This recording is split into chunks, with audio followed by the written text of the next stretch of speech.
Bonjour à tous, on se retrouve avec notre numéro 64 et la peinture de la semaine, la peinture de Skragrott. Alors peinture sans figue, vous en avez l'habitude parce que malheureusement j'ai plus le temps de tout faire, donc on fait ce qu'on peut. Alors, si on reprend notre peinture, eh bien on va avoir pas mal d'étapes, comme je vous l'ai dit en début de semaine. Ce qui est intéressant, c'est que plus on avance en fait, et plus nos guides de peinture s'étoffent avec nos techniques, avec notre capacité, et puis avec tout simplement avec nos peintures, avec la quantité de peinture que nous avons. Donc, là on nous conseille de faire une sous-couche noire pour ce petit personnage de Skragrott. Pourquoi ? Parce que tout simplement,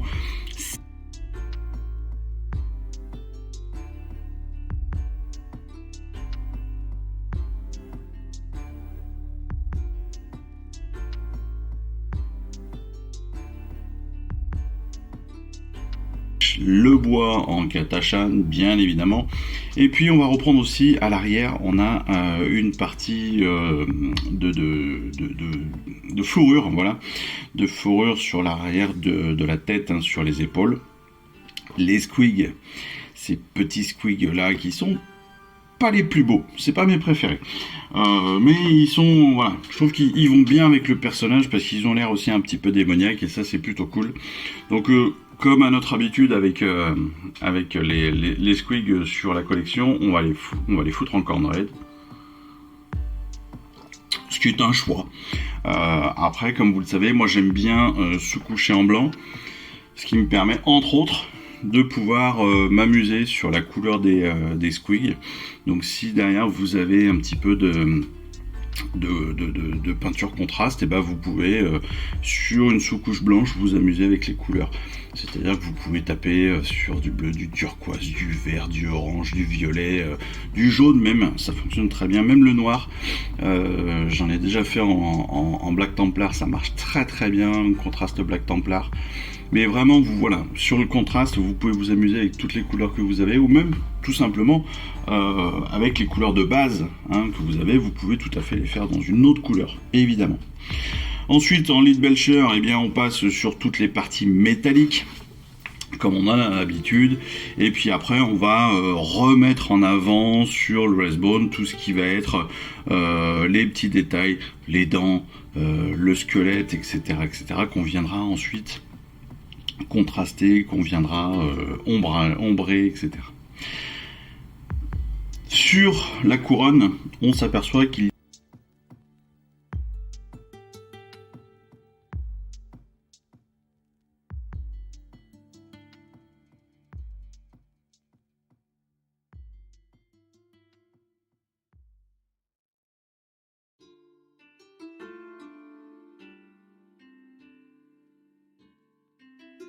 un Grave Charger Grey, je crois, donc un petit peu de toutes les couleurs.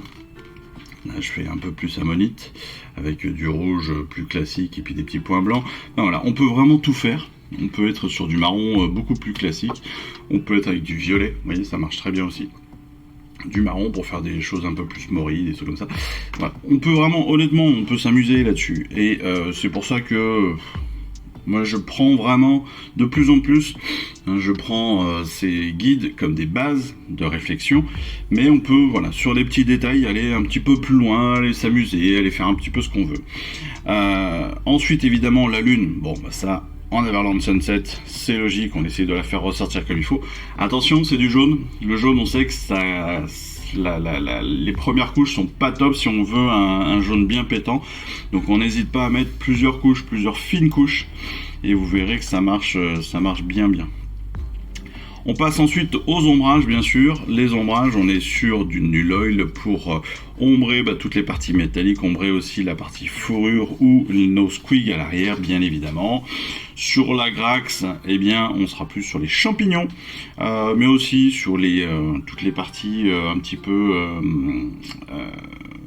bijoux, voilà, parce qu'il a quelques bracelets dont j'ai pas parlé, qu'on pourrait faire en Run Lord Brass ou même en rétributeur, si on veut de l'or bien pur, bien pétant. Mais on les passera en Agrax ou alors en Reckland. Et puis après on va aller sur On va continuer un petit peu aussi avec avec du contraste justement, entre autres le Gryph-hound orange pour quelques champignons, le Skeleton Horde bien évidemment pour le squelette, pour tous les tours autour de sa baguette, voilà, le Reikland pour faire un petit peu, pour rougir un petit peu la lune.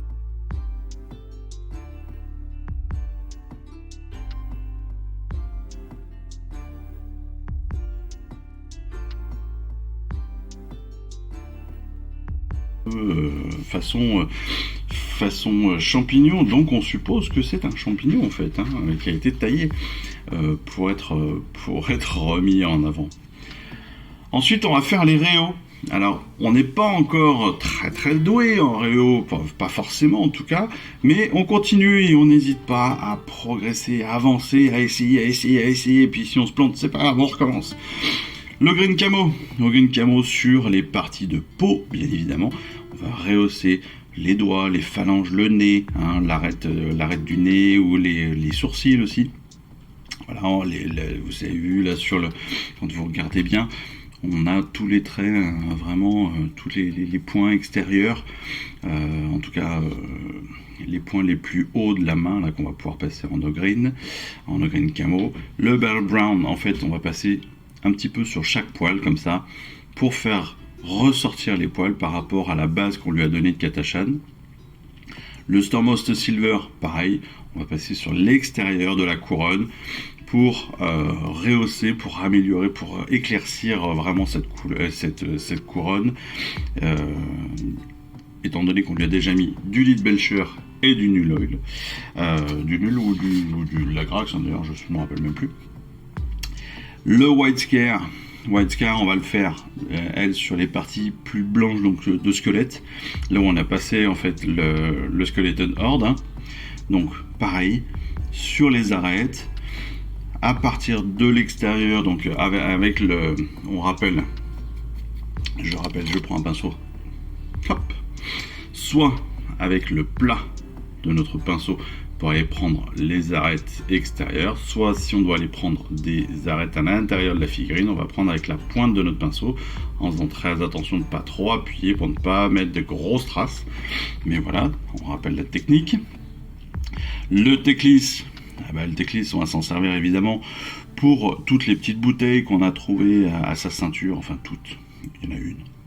Voilà. Le Dawnstone, donc le gris Dawnstone, on va s'en servir lui plus pour la robe de notre Skragrott. Donc on va revenir évidemment sur tous les plis, mais aussi sur les parties saillantes comme ça qui vont découler. Et vous voyez qu'en faisant cela, on fait énormément ressortir la robe justement, et on va faire ressortir tous les détails et lui donner en fait ce dynamisme, ce mouvement, et c'est ça qui est intéressant. Le Wraithbone, lui, il va être sur la lune, sur les lunes. On va s'en servir là aussi pour faire ressortir les arêtes, pour les détails, et c'est encore une fois ce qui va faire que votre figurine est top. Et mine de rien, ces réaux, c'est ce qui fait passer une figurine de normal, tabletop on va dire, à un niveau supérieur. Donc prenez vraiment le temps de faire ça comme il faut, amusez-vous à le faire si vous le souhaitez. Si vous ne souhaitez pas le faire, vous n'êtes pas obligé, vous avez fait la base, vous avez fait l'ombrage, ça peut totalement suffire. Maintenant, si vous voulez passer à un niveau supérieur, clairement les réaux c'est utile. Ensuite, alors on n'a pas forcément appris à faire ça, et ça c'est un petit peu compliqué de mettre ça comme ça d'un coup. Je pense que ça mérite un numéro spécifique, clairement, un numéro de peinture, une technique spécifique pour les yeux et la bouche. En particulier pour les yeux. La bouche, c'est encore gérable à peu près.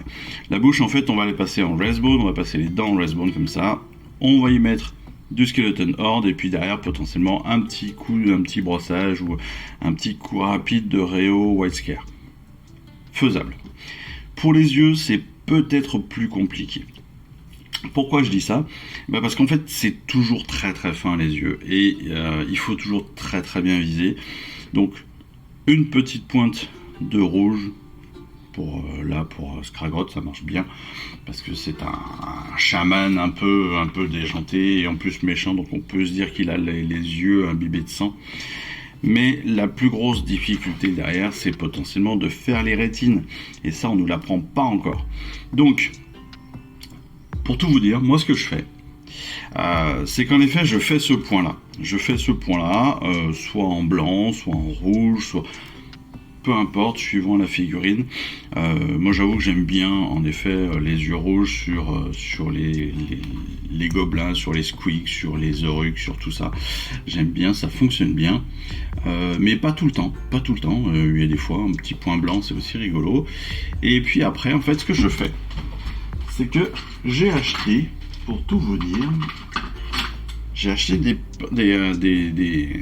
feutres. Des feutres très fins qui sont en 1 mm, même pas, qui sont un peu moins d'un millimètre, en 0,5, 0,7, quelque chose comme ça. Et j'en ai un petit peu de toutes les couleurs, j'ai du vert, du rouge, du bleu, du marron. Comme ça en plus je peux faire des rétines un petit peu de toutes les couleurs. Et je viens, une fois que ma peinture est bien sèche, il faut faire attention à ça, une fois que la peinture est bien sèche, je viens juste mettre un point au milieu de l'œil, au milieu de mon point de couleur. Je viens juste y mettre un petit point de feutre et ça me donne ma rétine et ça fonctionne très très bien. Et c'est beaucoup plus simple de faire comme ça que de le faire avec le pinceau. En tout cas, pour moi. Donc voilà, c'est un petit truc que je vous donne. Je sais pas si vous en servirez, mais en tout cas, chez moi, ça fonctionne pas trop mal, donc n'hésitez pas. Voilà, Scragrotte, le plus beau, le plus magnifique des méchants du monde.